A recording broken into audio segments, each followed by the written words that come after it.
자긍심을 갖게 되면 큰 노력을 들이지 않고 어떤 지위를 얻는데 성공할 수 있다. 그러나 그 후에 그 지위를 유지하려면 받는 것보다 더 많이 일하려는 열정과 결단력이 있어야 한다.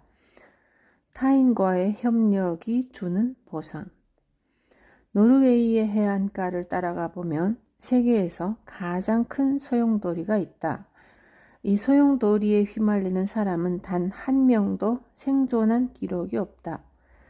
그런데 조직된 협력의 법칙에 대해 알지 못하는 사람들은 인생의 큰 소용돌이에 휘말리어 그 노르웨이의 조수에 휘말린 것 못지않게 위험에 노출되는 것이며 더 나아가 자신이 파괴될 것이라는 사실에 대해 알지 못하는 불행한 일이다.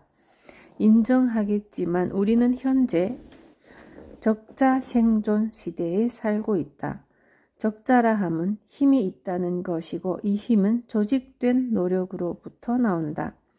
반면 불행이란 이를 무시하는 사람, 자기 중심주의에 물들어 있는 사람, 의지가 약한 사람에게 온다.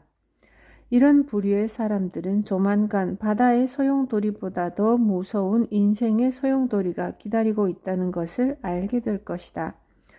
전쟁의 본질이나 명분에 관계없이 전쟁을 하고 있는 사람들은 점점 더 이 인생의 소용돌이에 가까이 가고 있다. 이미 높은 위치에 오른 사람은 다 알고 있듯이 모든 자연 법칙의 기본은 조화로운 협력에 있다. 인생의 성공은 협력적인 노력 없이는 거둘 수 없다. 독자적으로 노력을 한다고 해서 성공을 거둘 수는 없는 것이다. 만약 어떤 한 사람이 문명 세계와 동떨어진 황무지에서 혼자 수행자로 살아간다 해도 그가 살아남기 위해서 자신 외의 외부 세계에 의존하지 않을 수 없다. 하루 벌어 하루를 사는 사람이나 여태껏 모아놓은 재산의 이자만으로도 사는데 지장 없는 사람들도 다른 사람과의 협력을 통해 돈을 번다. 그러므로 경쟁 관계보다 협력 관계를 중요시하는 사람은 공을 크게 들이지 않더라도 수많은 기회와 부를 손에 넣을 수 있을 뿐 아니라 다른 사람은 느끼지 못하는 행복도 덤으로 느낄 수 있다. 성공을 거두는 힘의 지식. 협력을 바탕으로 얻게 된 행운은 절대 다른 사람의 마음에 상처를 주지 않고 이는 경쟁과 투쟁을 통해 다른 사람으로부터 강탈한 행운에 비해 훨씬 더 가치 있는 것이다. 그저 껍데기뿐인 재산이든 혹은 가치 있는 명품이든 물질적으로만 부를 쌓아온 사람들은 우리가 지금껏 들인 노력의 시간을 낭비해온 사람들이다. 물질 만능주의 풍조를 바꿀 수 없다면 적어도 협력의 방법이라도 변화시키자. 다른 사람과 협력하게 되면 두 가지 형태의 보상을 받을 수 있다. 하나는 인생을 변화시킬 수 있는 기회와 눈에 보이는 재산이 있고 또 하나는 무엇이든 욕심부터 내는 탐욕스러운 사람들은 절대 느끼지 못할 마음의 평화가 그것이다. 물론 탐욕스러운 사람들은 굉장한 부를 축적할 수도 있다. 이 사실엔 변함이 없지만 그 과정에서 모든 것이 엉망진창으로 될 뿐더러 심지어 자신의 영혼을 팔아야 할지도 모른다. 성공을 거두는 힘은 지식으로부터 발전된 힘이라는 것을 잊지 말자. 이 힘은 행동이라는 것을 통해 계획되고 표현된다. 건설적 서비스 형태의 지식만이 대가를 받을 수 있다. 미국에서 가장 유능한 은행 사업가로 알려진 사람이 졸업을 앞둔 어느 실업 학교에서 연설을 하게 되었다. 그는 이렇게 말했다. 여러분은 자신이 받은 학위를 매우 자랑스럽게 생각할 것입니다. 왜냐하면 그 학위는 적어도 사업 분야에서는 여러분이 직접 인생의 준비를 철저히 했다는 증거가 되기 때문입니다. 실업 학교 과정의 가장 큰 장점은 여러분이 앞으로 어떤 일을 하며 살아야 할지 준비할 수 있게 해준다는 것입니다. 다른 과정의 장점을 과소평가하는 것은 아닙니다. 단지 현대의 실업학교 과정을 찬양하고자 하는 말입니다. 저는 다른 학과에서 미래를 위한 준비를 제외한 쓸데없는 과정을 가르치는 점을 많이 보아왔습니다. 여러분은 오직 한 가지의 목적으로 이 학교에 입학했습니다. 다른 사람에게 유용한 서비스를 제공해 돈을 버는 것.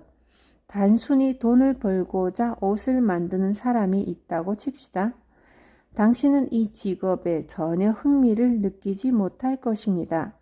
그 대가는 여러분에게 중요하지 않기 때문입니다. 여러분은 단지 한가한 오후에 커피나 따르기 위해 이 과정을 연마한 것이 아닙니다. 또한 남들이 부러워하는 가운을 입고 일하고자 비싼 고급차를 몰고자 이 과정을 공부한 것이 아닙니다. 자신의 미래를 위해 어떤 방식으로 일해야 하는지를 배우고자 온 것입니다. 그 졸업식에 참석해 강연을 들었던 학생 중 13명은 사실 너무도 가난해 근근히 학비를 대는 정도였다. 어떤 학생은 낮에는 수업을 듣고 밤에는 아르바이트로 생활비를 마련하기도 했다. 그 연설은 25년 전의 일이었고 작년 여름 나는 그 학교의 교장 선생님을 만날 일이 있었는데 우연히 그때 그 학생들이 지금 무엇을 하고 있는지 듣게 되었다. 한 학생은 유명한 제약회사의 사장이 되었고 또 한 학생은 성공한 변호사가 되었으며 2명의 학생은 자신의 재단으로 경영대학을 운영하고 있으며 미국의 가장 유명한 대학의 경제학 교수가 된 학생도 있었다. 또 한 명은 큰 자동차 회사의 사장이 되어 있었고 또 다른 2명의 학생은 은행장이 되어 있었으며 백화점 사장도 있었고 철도 회사의 부회장도 있었으며 한 명은 공인중개사가 되어 있었고 한 명은 도중에 사망했다. 마지막 13번째 학생은 성공의 법칙에 관한 이 책을 쓰고 있다. 13명의 학생 중 11명이 성공했으면 그리 나쁜 편은 아닐 것이다. 이것은 실업학교의 훈련 과정의 덕분으로 개발된 행동의 정신 덕분이다. 그러므로 중요한 것은 당신이 받은 교육과정 자체가 아니라 교육받은 그 내용을 잘 조화된 지적 행동을 통해 얼마나 잘 표현했는가 하는 것이다. 그런데 이 말에 오해 없기 바란다. 이 말이 결코 고등교육을 깎아내리려는 것은 아니다. 다만 그런 교육을 받을 기회가 없었던 사람들이라도 미약하나마 그들이 아는 지식을 열정적이고 건설적인 방향으로 잘 행동하면 반드시 성공할 수 있다는 희망과 용기를 주기 위해 격려하려는 마음뿐이다. 미국의 대통령들 중 한 명은 학교 교육을 거의 받지 못했음에도 불구하고 그가 가지고 있는 적은 지식을 행동에 옮기는 과정을 통해 미국 역사에 길이 남을 훌륭한 업적을 남길 수 있었다. 어느 도시나 마을의 패배자들은 항상 있게 마련이다. 이 불행한 사람들의 공통점은 무슨 일을 하든 질질 끄는 습관을 지녔다는 것을 쉽게 알 수 있다.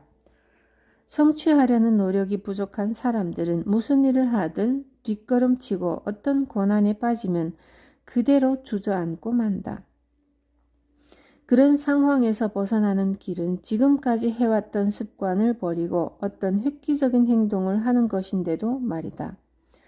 당신은 이와 같은 상황에 처하지 않도록 하라. 모든 사무실이나 상점, 은행 등 어느 장소를 가나 이런 꾸물거림으로 실패의 늪에 서서히 빠져드는 사람들이 있다. 그들은 추진력 있는 노력을 하지 않아 결국에는 실패하게 된다.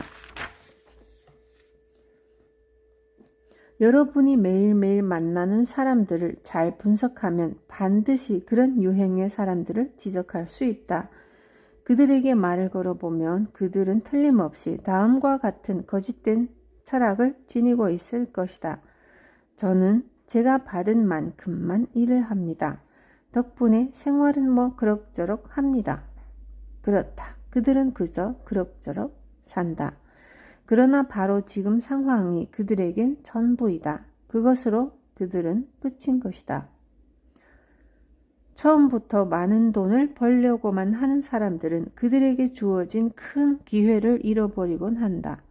만약 당신이 찾고 있는 직업이 결실을 얻을 때까지 아무것도 얻을 수 없을지라도 당신의 열정을 다할 수 있는 일이라면 놓치지 말고 잡아라. 당신이 해낸 만큼 대가를 받을 수 있을 것이다. 누구도 기회를 주지 않는다. 몇 년 전 실업률은 높아지고 연봉 수준도 턱없이 높았을 때 어떤 신체 건장한 젊은이가 시카고의 한 공원에서 아무것도 하지 않고 누워있는 것을 보았다. 난 그들이 어떤 변명을 늘어놓을지 너무 궁금해서 그중 7명을 인터뷰했다. 먼저 담배와 여송연을 건네 분위기를 화기애애하게 만들어 비교적 우호적인 분위기 속에 인터뷰할 수 있었다. 그들이 모두 입을 모아 늘어놓는 이유는 아무도 자신을 써주지 않는다는 것이었다. 그들은 똑같이 다음처럼 말했다. 세상이 내게 기회를 주지 않습니다. 느낌표는 내가 붙인 것이다. 그 대답에 나는 한숨이 나왔다. 생각해보라. 세상은 결코 그들에게 기회를 주지 않는다. 물론 세상은 그들 말고도 그 누구에게도 기회를 주지 않을 것이다. 기회를 얻기를 원한다면 노력을 해야 한다. 누군가 그들에게 고운 은쟁반의 기회를 담아주길 기다린다면 그들은 실망할 것이 뻔하다. 유감스럽게도 젊은이들 사이에는 세상이 기회를 주지 않는다고 생각하는 풍조가 만연해 있다. 바로 이 점이 가난과 실패에서 벗어나지 못하는 이유이다. 그 화창했던 오후에 내가 7번째로 인터뷰한 사람은 드물게 훌륭한 외모를 하고 있었다. 그는 얼굴에 신문을 덮고 누워 있었고 내가 그의 얼굴에서 신문을 치우자 그는 다시 내 손에서 신문을 빼앗아 얼굴에 다시 덮고 누웠다. 그러자 나는 다시 신문을 치우고 그가 닿지 못하는 곳에 던져버렸다. 그제야 그는 자리에 일어나 앉았고 나는 그를 인터뷰할 수 있었다. 그는 동부 유명 대학에서 석박사 학위를 취득한 인재였다. 그가 들려준 이야기는 조금 측은했다. 그는 여러 직장을 구했었지만 고용주나 동료 직원들은 그를 미워했다고 한다. 그는 대학에서 배운 자신의 가치를 보여줄 기회를 얻지 못하고 있었다. 그들은 그에게 기회를 주지 않았기 때문이다. 유명한 상과대학을 졸업하고 전문직에 대한 능력도 있는 이 사람은 꿈을 대며 모래 위에 집을 짓지 않았더라면 그가 알고 있는 지식에 대해 세상 사람들이 대가를 지불해야 된다고 하는 그릇된 신념을 지니지 않았더라면 커다란 기업의 사장이나 전문 경영인이 될 뻔한 사람이었다.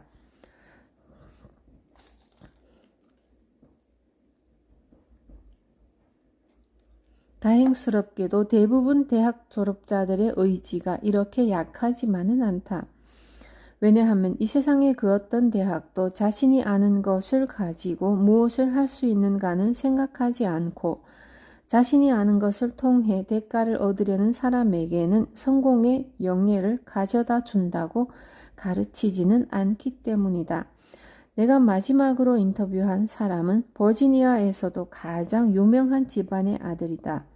그의 조상은 최초로 메이플라워호를 타고 미국에 왔다. 그는 어깨를 젖히고 주먹으로 가슴을 치며 외쳤다.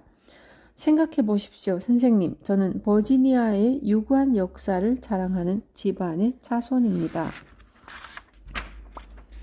나는 미국 명문가의 가족이나 자손이 항상 행복한 것은 아니라는 생각이 들었다. 많은 경우 명문가의 자손들은 집안의 이름을 이용해 삼루 베이스에서 홈 베이스로 도루하려고 한다. 내 개인적인 생각이지만 세상에 정말로 중요한 일을 하는 사람들은 자신의 조상을 자랑하는데 인색한 편이다. 얼마 전 내가 태어난 남부 버지니아로 여행을 간 적이 있었다. 20년이 넘는 오랜 시간이 지난 후에 처음으로 가보았다. 20여 년 전 미국의 명문가 집안이라고 칭했던 집안의 자손들과 그저 평범한 집안의 자손들로 태어나 열정적인 행동을 통해 사업에 성공해서 열심히 살아가고 있는 사람들을 비교하는 것은 슬픈 일이었다. 왜냐하면 그 비교에서 소위 명문가 자제들은 결코 좋은 점수를 얻지 못하고 있었다. 그런 이유로 내가 보통의 집안에서 태어난 것이 참 다행이라고 말하더라도 그것은 결코 과장된 표현은 아니다. 물론 그것은 내가 선택할 성질의 것은 아니지만 만약 나에게 기회가 주어진다면 나도 물론 명문가에서 태어나기를 바랐을 것이다. 그러나 분명한 것은 소위 명문가 집안의 자식들이라고 해서 태어날 때부터 성공하는 데 필요한 특별한 것들을 지닌 채 태어나는 것은 아니라는 점이다. 얼마 전 보스턴의 한 대학에서 강연 제의를 받았다. 강연이 끝나고 위원회에서 제공한 하버드 대학 및 캠브리지를 관광했다. 그곳에 머무르는 동안 나는 수많은 명문가 자손들을 만날 수 있었고 그중 어떤 사람은 유명한 패커드 자동차를 몰고 다녔다. 20여 년 전에 내가 패커드 차와 함께 하버드의 학생이 되었다면 나는 큰 자부심을 가졌을 것이다. 그러나 세월이 흘러 숱한 경험을 한 지금 나는 하버드 대학에 다니더라도 자가용은 타고 다니지 않겠다는 결론을 얻었다.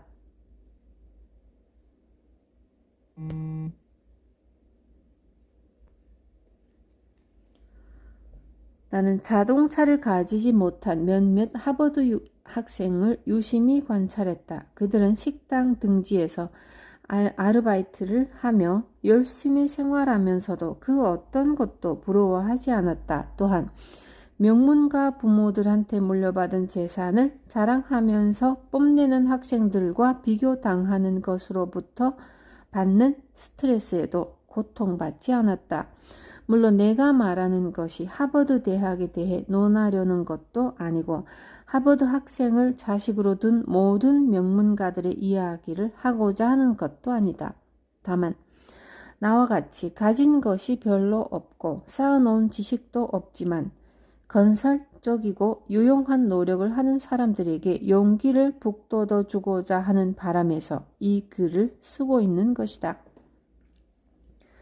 당신의 직원에게 해줄 만한 농담이 있다. 일터에 조금 일찍 나가고 늦게 퇴근해라.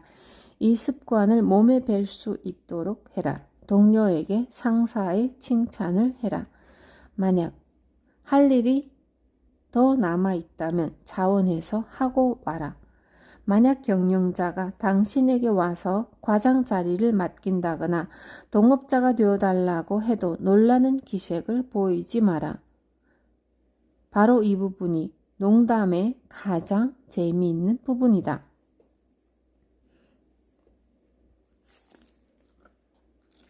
부정적인 집단 심리. 행동하지 않는 게으름, 이른바 나태함이야말로 한 마을을 죽게 할 수도 있는 무서운 요소이다. 어떤 마을을 예로 들어보자. 내 설명을 듣다 보면 어느 지방을 말하는지 알게 될 것이다. 이 마을은 블루로를 지키기 때문에 일요일엔 모든 식당이 문을 닫는다. 열차도 이 마을을 지날 때에는 시속 12마일의 느린 속도로 달려야 한다. 모든 공원에는 잔디에서 떨어지시오라는 간판이 걸린다. 바람직하지 못한 도시의 법령 때문에 이 도시는 다른 도시들에게 산업의 우위를 빼앗길 수밖에 없었다. 이 마을의 어느 곳에서도 엄격한 제재의 잔해를 볼 수 있었다. 길을 걷는 사람들의 얼굴이나 행동, 심지어 걸음걸이에서도 느껴진다. 당연히 이 도시의 집단 심리는 아주 부정적으로 나타났다. 기차를 타고 이 마을 정거장에 내리는 순간부터 풀죽어 있는 마을 분위기를 느낀 사람은 뒤에 오는 기차를 타고 다음 마을로 향하고 싶은 마음이 굴뚝 같았다. 마을은 마치 묘지와도 같고 사람들은 마치 걸어다니는 유령 같았다. 주민들에게는 아무런 삶의 의욕도 없어 보인다.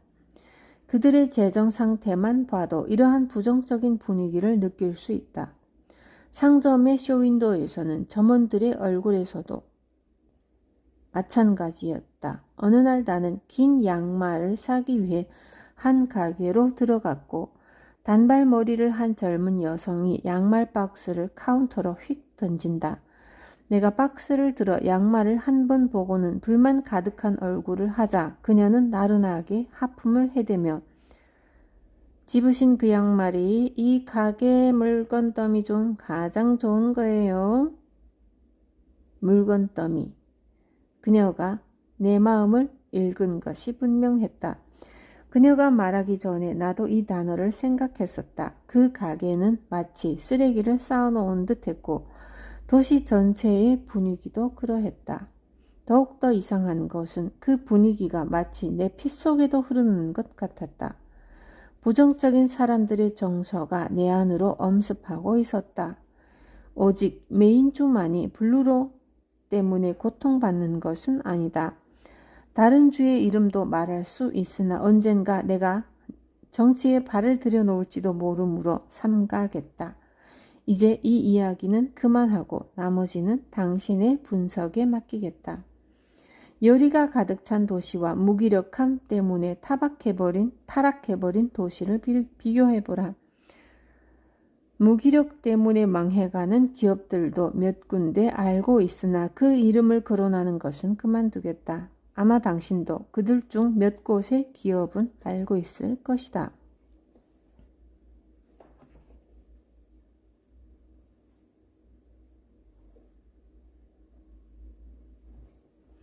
몇 년 전 미국의 가장 유명한 은행가인 프랭크 밴더립이 뉴욕에 있는 내셔널 시티탱크로 왔다. 그는 능력이 있었고 성공적인 성취를 해온 사람이라 그의 가치는 높게 평가되어 있어서 그가 일을 시작할 때 받던 연봉은 평균치를 훨씬 넘었다. 그는 원목의 고급 책상과 가구들로 배치된 훌륭한 개인 사무실도 배정받았다. 그 책상 위에는 버튼만 누르면 비서실로 연결되는 장치가 있었다. 첫날은 아무 일도 없이 앉아만 있었고 둘째 날도 셋째 날도 넷째 날도 그저 아무 할 일도 없이 자리에 앉아 있어야만 했다. 그 누구도 그에게 와서 말을 걸지 않았다. 주말이 되자 그는 불편해지기 시작했다. 유능한 사람은 자신의 앞에 일이 없어지면 항상 불안해한다. 그 다음 주가 되자 프랭크 밴더립은 사장실로 찾아가 말했다. 보십시오. 당신은 나에게 높은 연봉을 주면서 아무것도 시키지 않고 있습니다. 저는 마치 보이지 않는 감옥에 갇힌 기분입니다. 사장은 날카로운 눈에 생기를 띠며 바라만 보고 있었다.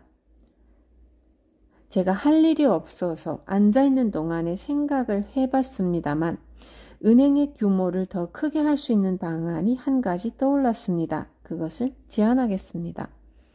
사장은 생각과 제안이라는 단어의 가치를 높게 평가하며 그와의 대화를 계속 이어간다. 제 경험에 비추어 보면 다른 업체와 연합을 맺는 것이 은행에 더 큰 이익이 될 것입니다. 은행의 가맹점을 모집하고 광고를 하는 게 어떨까요?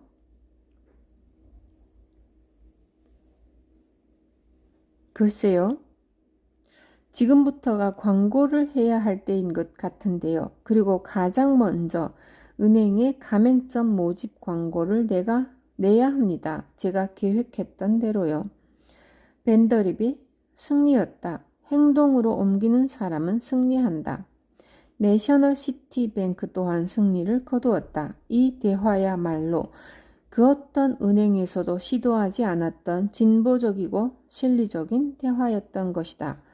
이 일로 내셔널 시티뱅크는 미국에서 가장 영향력 있는 은행이 되었다. 벤더립 역시 은행과 함께 영향력을 키워나갔다. 소신 있게 행동을 추진하는 사람은 그가 어떤 일을 맡아도 항상 승리한다.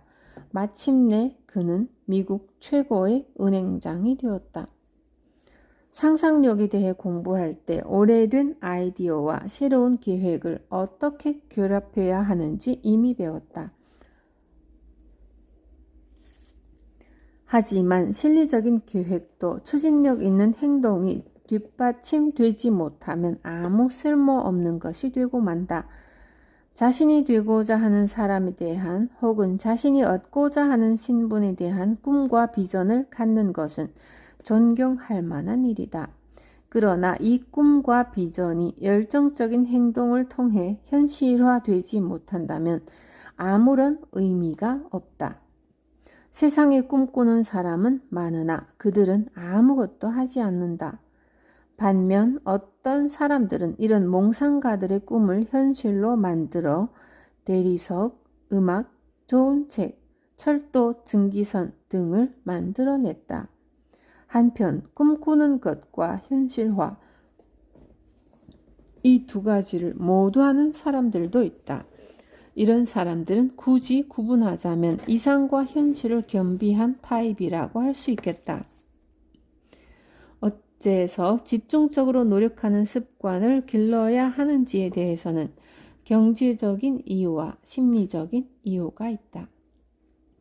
인간의 몸은 수십억 개의 작은 세포로 이루어져 있다. 이 세포들은 극도로 민감하며 당신이 마음먹기에 따라 수시로 변할 수 있다. 만약 당신의 마인드가 나태하게 혼수 상태에 빠진다면 당신의 세포 또한 게을러지고 나태해질 것이다. 흐르지 않는 호수에 고인 물은 이내 더러워지고 썩게 된다. 마찬가지로 나태한 몸에 있는 세포는 곧 병들게 될 것이다. 세포의 나태함으로 게으름이 생기게 된다. 몸이 나른할 때 사우나에 가서 뜨거운 물 속에 몸을 뉘어보아라. 그러면 곧 뜨거운 물이라는 인위적인 작제가 나태함을 사라지게 할 것이다. 혹은 당신이 정신을 바짝 차릴 만한 좋아하는 게임을 해보아라. 당신의 나태함은 곧 사라질 것이다.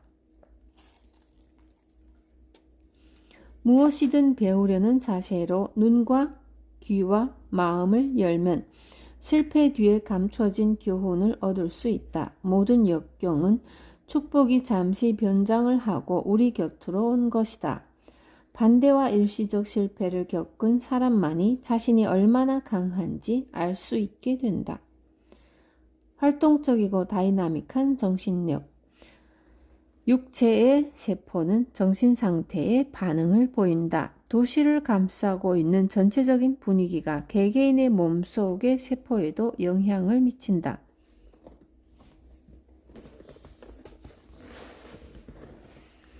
따라서 만일 지도자들이 도시를 살리기 위해 활발한 활동을 한다면 그 도시에 사는 사람들은 금세 긍정적인 영향을 받게 될 것이다. 몸과 마음의 관계도 그러하다. 활동적이고 다이나믹한 정신력은 몸의 향상성을 유지하게 한다. 대도시의 주민들이 대부분 겪고 있는 자가 중독이라는 증상이 있다. 이는 내장의 움직임이 활발하지 않아서 생기는 병이다. 대부분의 두통은 아랫배를 청소해주면 1시간 안에 다 낫는다. 하루에 물 8잔을 마시는 것은 마치 운동을 한 효과와도 같아 관장 효과를 낸다. 일주일만 시도해보아라. 계속할 의무는 없지만 만약 평상시에도 운동을 많이 하고 물을 많이 마시는 사람이 아니라면 아마 새로 태어난 듯한 기분을 느낄 수 있을 것이다.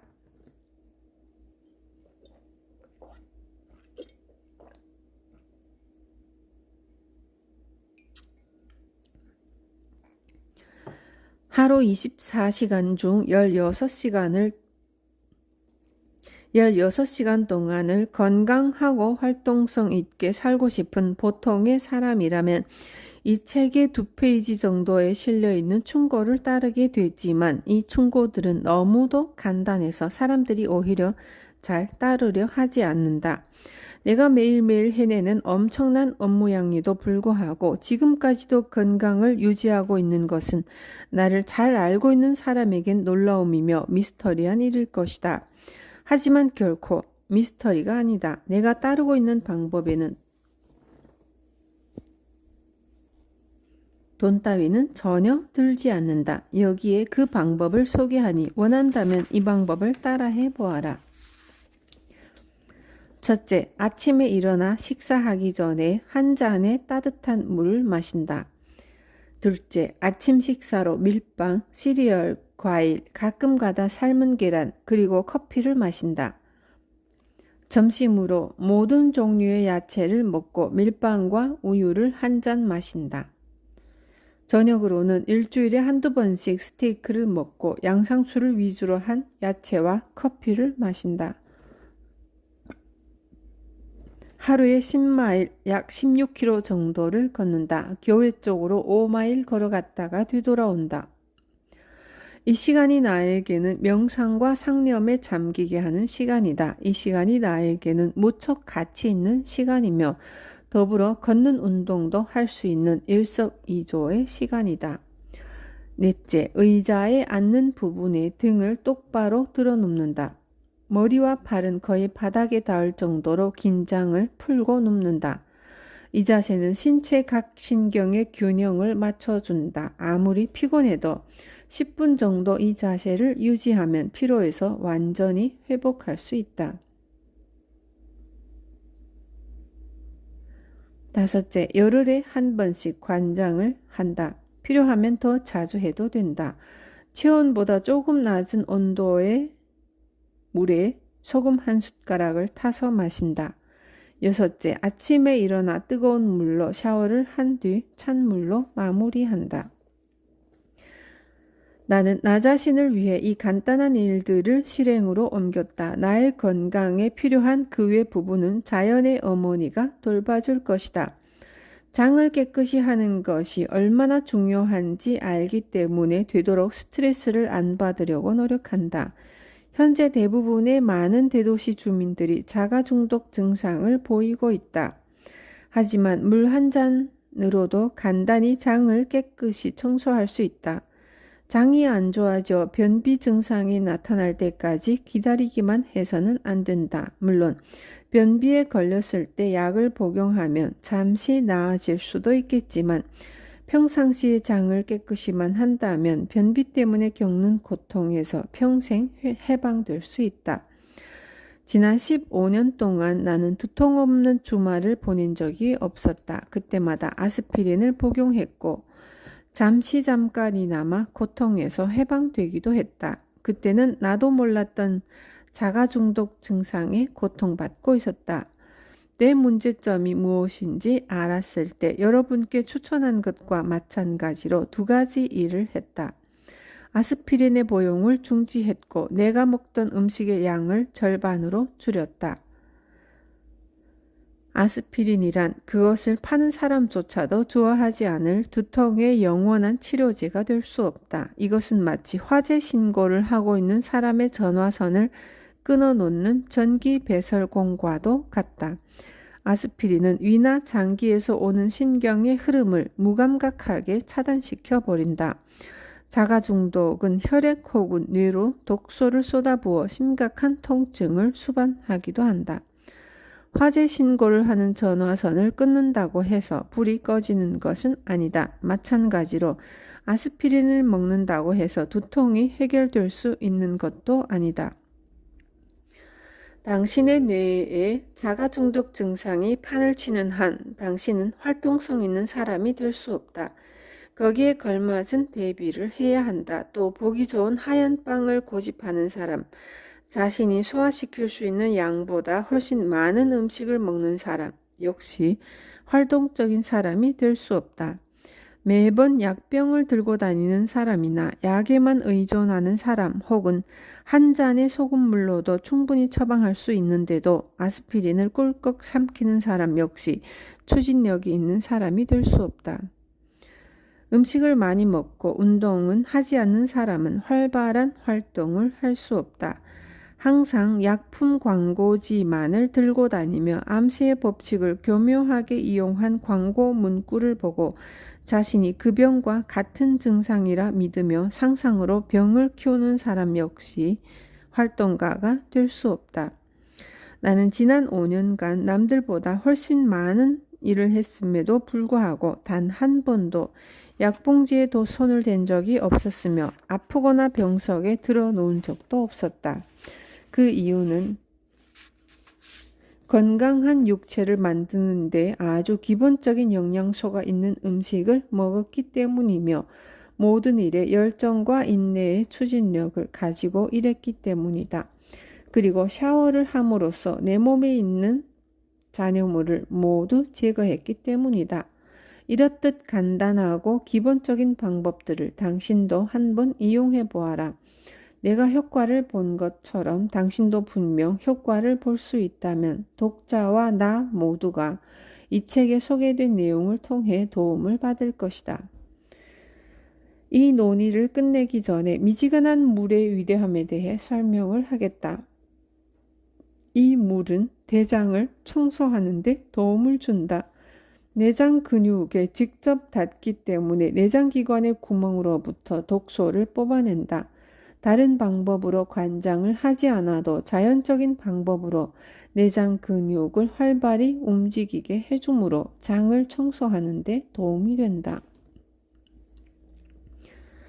너무 따뜻한 물은 오히려 관장에 방해가 된다. 내장 근육의 긴장을 너무 풀어줘서 활동이 잠시 멈추기 때문이다. 이제 마지막으로 현재 건강 관련 직업을 가진 내 친구들에게 사과한다. 의사, 접골사, 척추교정, 전문지압사 그 외에 건강에 관한 직업을 가진 내 친구들이 내가 건강에 대해 언급한 이 장을 읽지 않았으면 한다. 가끔씩 찾아오는 불행은 좋은 것이다. 그 어떤 사람도 혼자서 살 수 없다는 것을 잊지 않게 해주기 때문이다.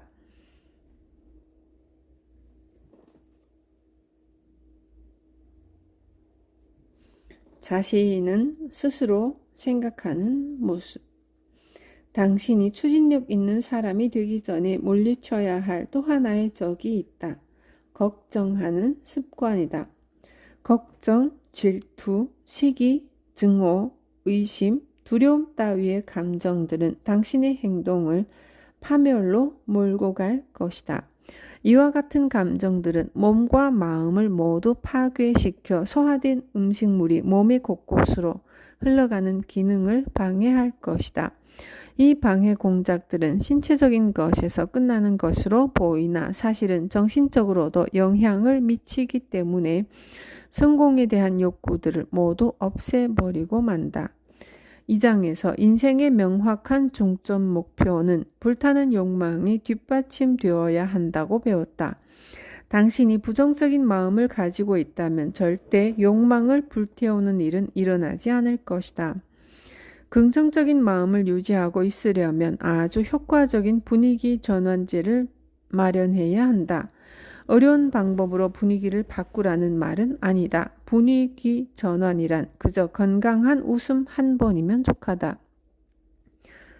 누군가와 쓸데없는 논쟁으로 기진맥진해 있을 때 분위기 전환이 필요하다.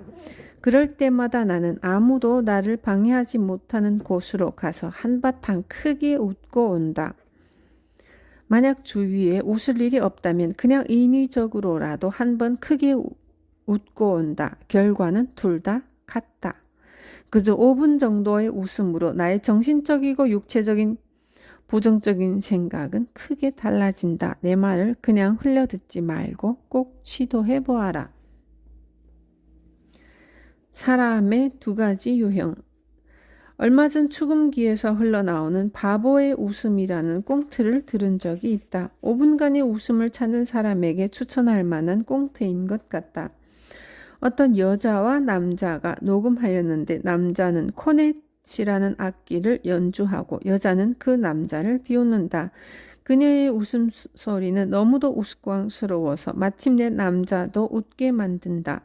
그것을 듣고 있노라면 나도 모르게 저절로 웃음이 나온다.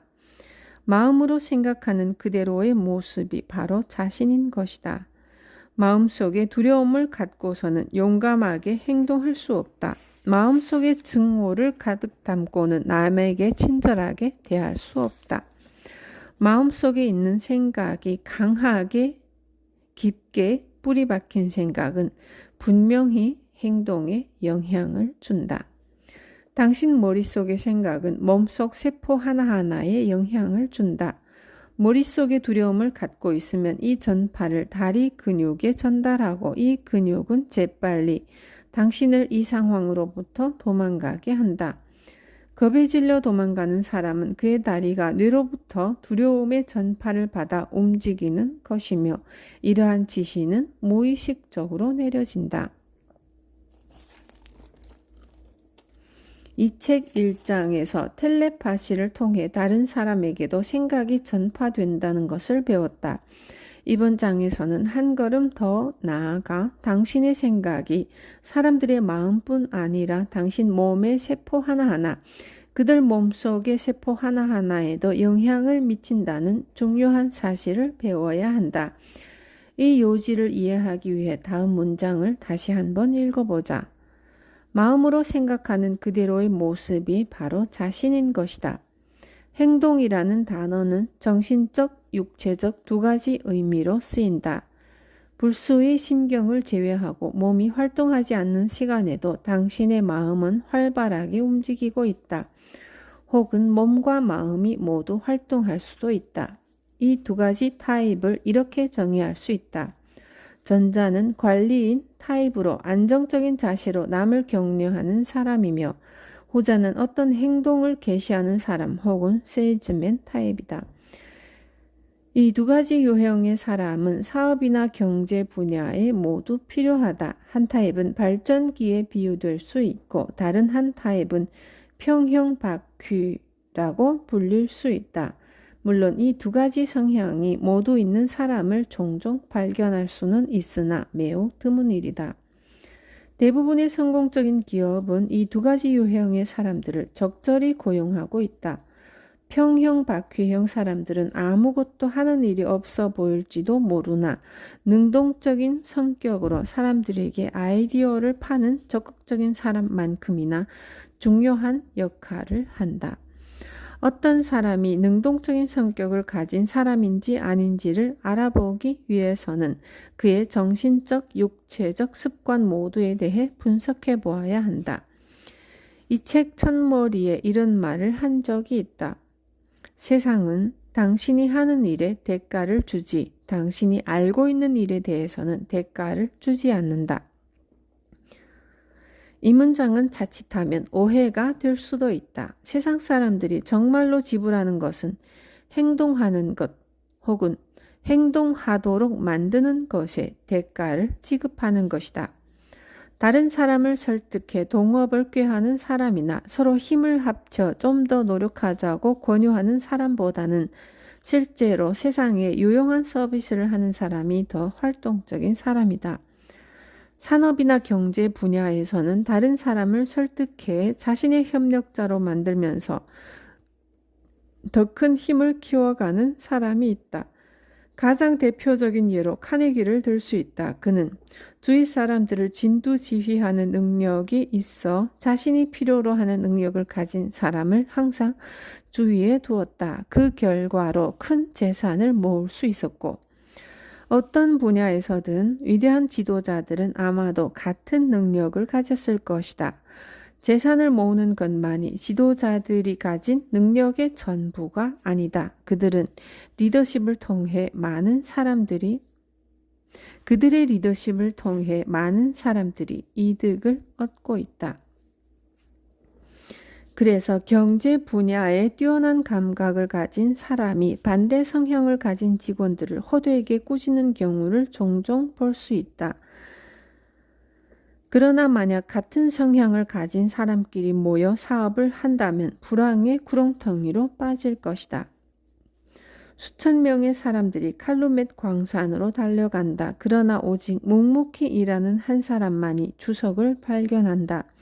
당신은 지금 당신이 해야 할 일이 무엇인지도 모른 채 칼루멧 광산에 서 있는 것과 같다. 당신의 자리 밑에 어떤 보물이 있을지 열심히 파고 또 파고하라.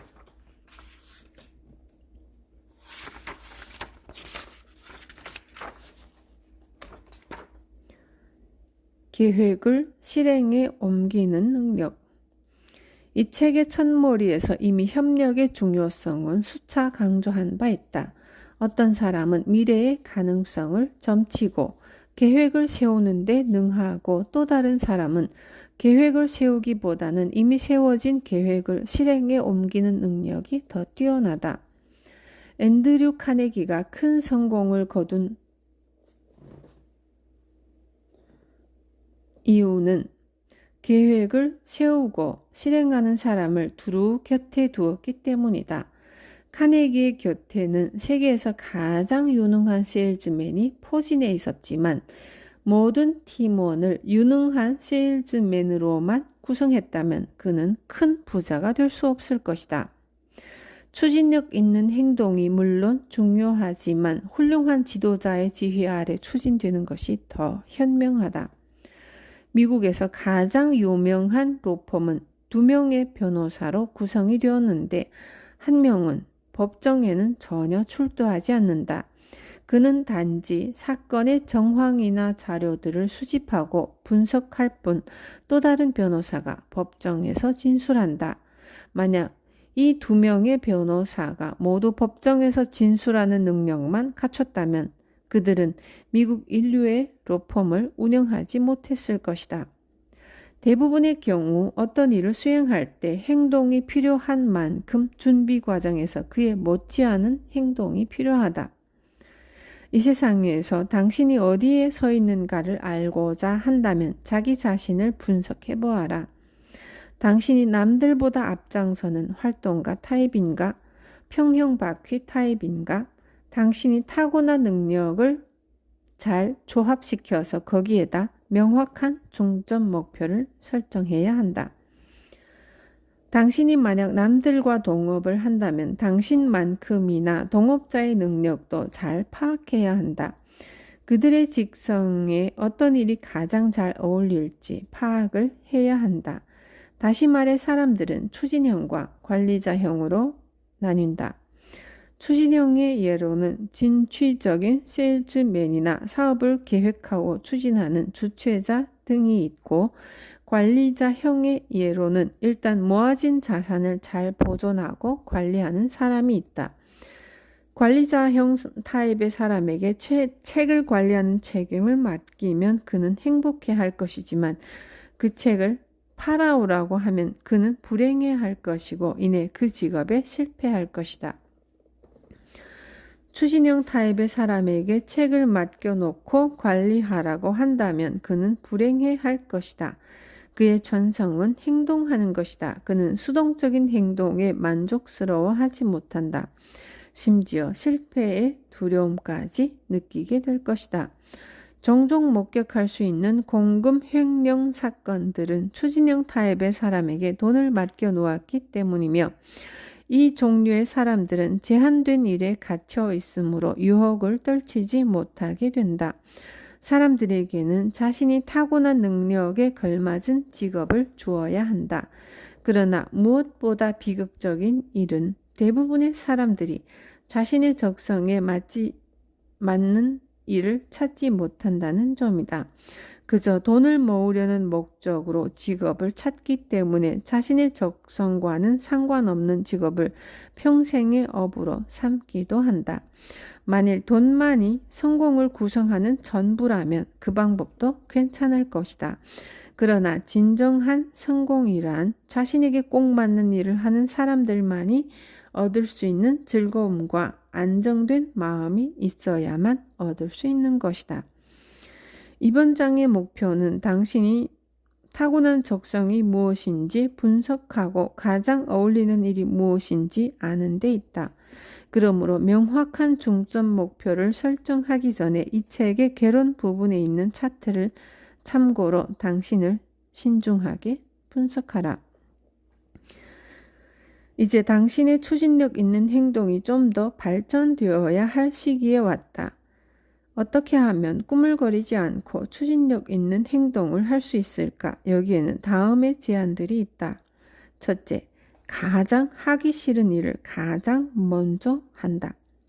처음에는 어려울지 모르나 한 번 습관을 들인다면 어려움 없이 수행할 수 있다. 둘째, 다음 문장을 적은 종이를 침실에 붙여두고 아침에 일어나자마자 읽고 잠자리에 들기 전에 몇 번이고 읽어라. 사람들에게 당신이 뭘 할 수 있는지 말하고 행동으로 보여줘라. 셋째, 잠자리에 들기 전 12번 정도 큰 소리로 다음 문장을 읽어라. 내일 내가 할 일을 제때에 모두 하고야 말겠다. 내가 해야 할 때이고 내가 해야 하기 때문이다. 가장 어려운 일을 먼저 하자. 그렇지 않으면 게으름이 내 몸속을 파고들 것이다. 넷째, 이 지침들을 신념과 믿음을 가지고 행동에 옮겨라. 분명히 당신의 목표를 이루게 될 것이다. 이 책의 큰 특징은 당신이 할 일을 명료하게 요약해 놓았다는 점이다. 위대해 보이는 것도 알고 보면 기본적인 사실은 간단하다. 누가 연설을 하든 혹은 교양 강좌에 대한 글을 쓰든 그 목적하는 바를 가장 명료하고 간결한 방법으로 전달되어야 한다. 이 장을 끝내기 전에 건강한 웃음이 주는 가치에 대해 다시 한번 되돌아보자. 한번 크게 웃는 효과에 덧붙여 노래가 주는 효과를 생각해보자. 노래하는 것도 동일한 효과를 낸다는 점에서는 같다. 빌리 선데이는 세계에서 가장 활동적이고 에너지 넘치는 목사이다. 하지만 그에게 성가대가 없었다면 그의 예배는 훨씬 무거웠을 것이다. 세계대전의 역사를 보면 알겠지만 독일 군대는 항상 승리를 거뒀다. 어떤 사람은 그 이유가 독일 군대는 노래하는 군대였기 때문이라고 한다. 그들이 노래하는 이유는 전투하는 군인에게 신념을 심어주기 위해서였다. 독일군이 노래를 멈추자 이내 세계의 대세는 독일군에게 불리하게 변해갔다. 교회에 가는 이유가 성가대에 참석하는 것 이외에 다른 의미가 없다고 생각하는 사람들이 있지만 성가대에 참석하는 것 그 자체만으로도 교회에 가는 의미가 있다. 왜냐하면 찬양을 하는 사람들은 점점 더 찬송가를 좋아하게 되기 때문이다.